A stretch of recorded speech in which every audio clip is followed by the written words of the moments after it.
آج اس ملک میں ایسے ایسے لوگ پیدا ہو گئے ہیں جو چمتکار کی بنیاد پر دیش چلانا چاہتے ہیں. میں کہتا ہوں اگر تمہارے چمتکار میں اتنی طاقت ہے تو بارڈر سے فوجوں کو ہٹا کیوں نہیں لیتے, ان باباؤں کو پہنچا کیوں نہیں دیتے؟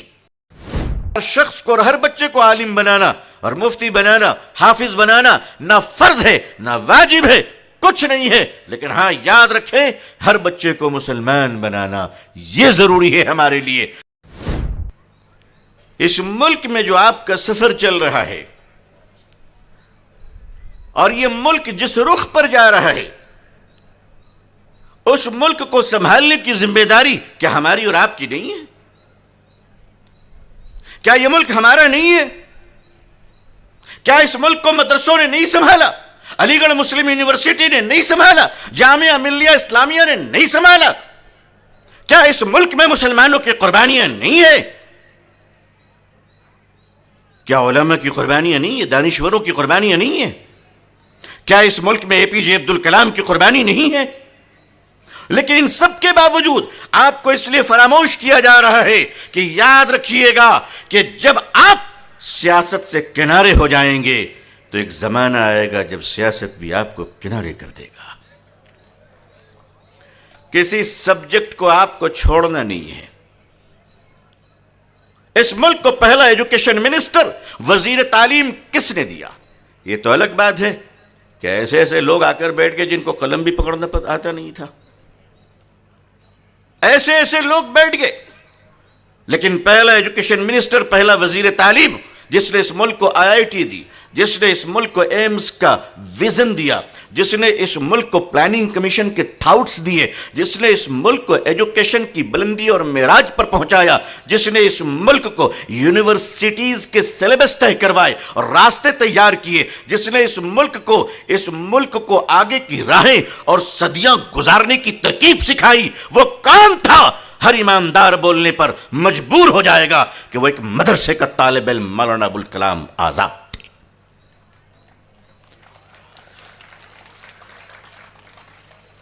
یہ ملک آزاد ہوا بھارت, اور ہندوستان کو پہلا صدر جمہوریہ ملا آجہانی جناب ڈاکٹر راجندر پرساد صاحب. ڈاکٹر راجندر پرساد صاحب بہار کے چھپڑا ضلع کے رہنے والے تھے اور مدرسے کے طالب علم تھے. آپ جانتے ہیں امریکہ کے بارے میں, ہمارا بڑا گہرا دوست ہے. جو صدر صاحب آئے ہیں وہ تو صبح کا ناشتہ یہی کرتے ہیں آ کے. ٹرمپ صاحب, ان سے پہلے ایک صدر گزرے ہیں جناب اوباما صاحب. سنا ہے کہ انڈونیشیا میں انہوں نے اپنی دوسری والدہ کے ساتھ, اپنی والدہ اور دوسرے والد کے ساتھ 2 سال جکارتا کے مدرسے میں انہوں نے بھی پڑھا تھا. عزیزان ملت, آج یہ ملک اندھیری کی طرف جا رہا ہے, آج یہ ملک علم کے خلاف جا رہا ہے, آج یہ ملک دانشوروں کی دشمنی میں جا رہا ہے. آج اس ملک میں ایسے ایسے لوگ پیدا ہو گئے ہیں جو چمتکار کی بنیاد پر دیش چلانا چاہتے ہیں. میں کہتا ہوں اگر تمہارے چمتکار میں اتنی طاقت ہے تو بارڈر سے فوجوں کو ہٹا کیوں نہیں لیتے, ان باباؤں کو پہنچا کیوں نہیں دیتے؟ لیکن نہیں, یہ ملک دانشوروں سے چلے گا, یہ ملک بدھی جیویوں سے چلے گا, یہ ملک انٹلیکچوئل سے چلے گا, یہ ملک اکیڈمی کے لوگوں سے چلے گا, یہ ملک تعلیم کے میدان میں کام کرنے والے جیالوں سے چلے گا. ہمارا یہ دیش, ہمارا یہ ملک جہاں ایک سے ایک تعلیم کے انقلاب لانے والے ہیں, ان کے ذریعے سے ہمارا ملک روشن ہوگا. اس لیے کہ یاد رکھیے گا کہ اندھیرے نام کی کوئی چیز دنیا میں نہیں ہے.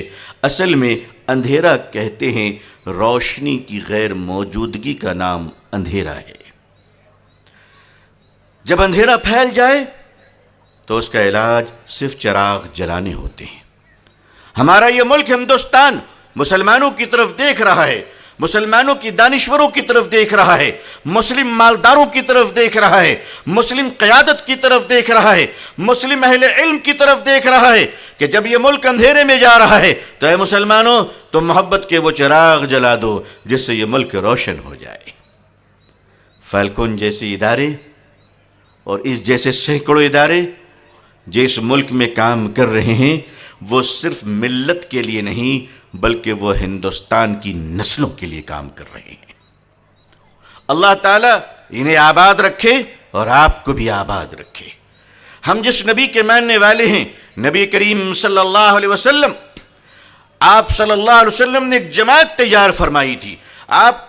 آپ کے بہت سارے کمالات ہیں، آپ کے بہت سارے معجزات ہیں، لیکن اس میں جو بڑی باتیں رکھی جائیں گی وہ 3 لاکھ صحابہ کی تربیت تھی، جس میں حضرت بڑے بڑے صحابہ کرام، بڑے بڑے تاجر، حضرت عبد الرحمن بن عوف رضی اللہ تعالیٰ عنہ، یہ اتنے بڑے بزنس مین تھے کہ اگر ان کے کیپٹل کو اس وقت جمع کر لیا جائے تو دنیا کے بڑے سے بڑے کیپٹلسٹ آپ کا مقابلہ نہیں کر سکتے، اس لیے کہ آپ کا جو پیسہ تھا وہ اون کیپٹل تھا، اور آج کے جو پیسے ہیں وہ مارکیٹ سے لائے گئے ہیں۔ انہوں نے عوام کے پیسے کو استعمال کیا، مگر حضرت عبد الرحمن بن عوف رضی اللہ تعالیٰ عنہ کے اسکلز کو دیکھیے، آپ ان کے ہنر کو دیکھیے کہ انہوں نے کہاں سیکھا تھا۔ میں آپ سے عرض کرنا چاہتا ہوں کہ آپ تعلیم ضرور حاصل کریں، لیکن یاد رکھیے گا تعلیم اگر تربیت کے بغیر ہو تو یہ مفید نہیں بلکہ نقصان دہ ہوا کرتی ہے۔ اگر سانپ سپیڑے کے قبضے میں ہو تو محفوظ ہے، ورنہ خطرے سے خالی نہیں ہے۔ آپ تعلیم، من عرف نفسہ فقد عرف ربہ، جس نے خود کو نہیں پہچانا اس نے اپنے مالک کو نہیں پہچانا۔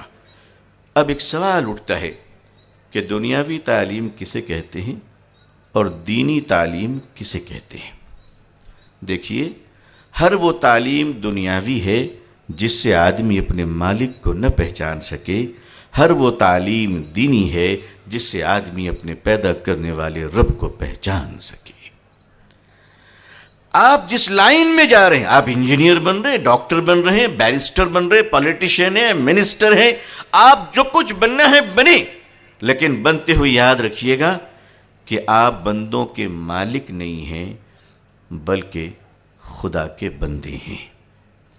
اس احساس کے ساتھ جب آدمی اپنے تعلیمی منزل کو آگے تعلیمی منزل کی طرف رواں دوا ہوتا ہے، تب انسان کامیابی کے اس معراج پر پہنچتا ہے جہاں سے وہ عقل مند اور دانشور کہلاتا ہے۔ آپ نے بڑے بڑے فلاسفر کے نام سنے ہوں گے، اس میں ایک فلسفی گزرے ہیں، ارسطو، جسے ہم ارسطاٹل بھی کہتے ہیں۔ ارسطو ایک بڑا فلسفی تھا۔ انہوں نے اپنی بائیوگرافی میں لکھا ہے کہ زندگی میں مجھ سے کبھی کوئی ایسا سوال نہیں پوچھا گیا جس کا جواب دینے کے لیے مجھے وقت لینا پڑا ہو، لیکن ایک دن میرے دیہات کے ایک ان پڑھ بوڑھے نے مجھ سے ایک ایسا سوال کیا جس کے جواب دینے کے لیے مجھے مہینوں نہیں سال لگ گئے۔ سوال کیا تھا؟ ارسطو، یہ بتاؤ کہ تم جن چیزوں کو جانتے ہو وہ زیادہ ہیں یا جنہیں تم نہیں جانتے ہو وہ زیادہ ہیں؟ آپ بتائیں گے کیا زیادہ ہے دنیا میں؟ ہم جانتے ہیں وہ زیادہ ہے یا جو نہیں جانتے وہ زیادہ ہے؟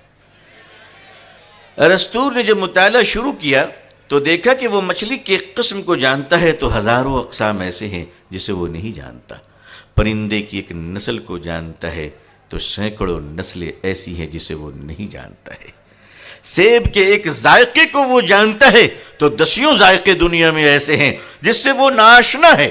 اللہ کی کائنات بہت وسیع ہے، سیکھنے والوں میں جستجو ہونی چاہیے، جو بڑھ کر تھام لے جام و مینا اسی کا ہے۔ آپ کو کوئی نہیں روک سکتا۔ الحمدللہ آپ ایک اللہ کی ذات پر یقین رکھ کر قرآن کریم کی آیات اور اس کی برکات سے جب آپ آگے بڑھیں گے تو اس ملک کی قیادت بھی آپ کریں گے انشاءاللہ، امامت بھی آپ کریں گے انشاءاللہ، اور آپ میں سے ہر آدمی ایک ایسا تعلیم یافتہ ہو۔ میرے قوم کے بزرگوں، ہر شخص کو اور ہر بچے کو عالم بنانا اور مفتی بنانا، حافظ بنانا نہ فرض ہے نہ واجب ہے، کچھ نہیں ہے، لیکن ہاں یاد رکھیں ہر بچے کو مسلمان بنانا یہ ضروری ہے ہمارے لیے کہ ہماری قوم کا بچہ ایک ایسا مسلمان ہو کہ اگر ایک ایسا مسلمان ہو کہ اپنے بچوں کو ہم اس لائق بنا دیں کہ باپ کے جنازے کو اس کا بیٹا خود پڑھا سکے۔ آپ بتائیے، اللہ تعالی ہم سب کی زندگیوں میں برکتیں عطا فرمائے۔ میں کسی کے موت کی دعا نہیں کر رہا ہوں، لیکن میں زندگی کی جتنی بھی دعا مانگ لوں اس کے باوجود بھی تو موت آ ہی جائے گی نا۔ اس وقت کیا منظر ہوگا جب ایک ڈاکٹر بیٹا، انجینئر بیٹا یہ کہے کہ باپ کے جنازے کی نماز میں پڑھاؤں گا، آپ کا دل کتنا خوش ہوگا کہ اللہ، یہ آدمی کتنا خوش نصیب تھا کہ جس نے ایسی اولادیں چھوڑی جو اس کے جنازے کی نماز وہ خود پڑھا سکے۔ اپنے گھروں میں بیٹیوں کو وہ دینی تربیت دیجئے، دنیا کی جو تعلیم آپ کو دینی ہے، بیٹیوں کو پڑھانا منع نہیں ہے، بیٹیوں کو اعلیٰ درجوں پہ پہنچانا منع نہیں ہے، بیٹیوں کی ترقی اسلام نے منع نہیں کیا، بلکہ بے حیا بننا منع ہے، بے غیرت بننا منع ہے، بے شرم بننا منع ہے۔ کون ماں باپ اپنی اولاد کے لیے ان راہوں کو چننا چاہے گا؟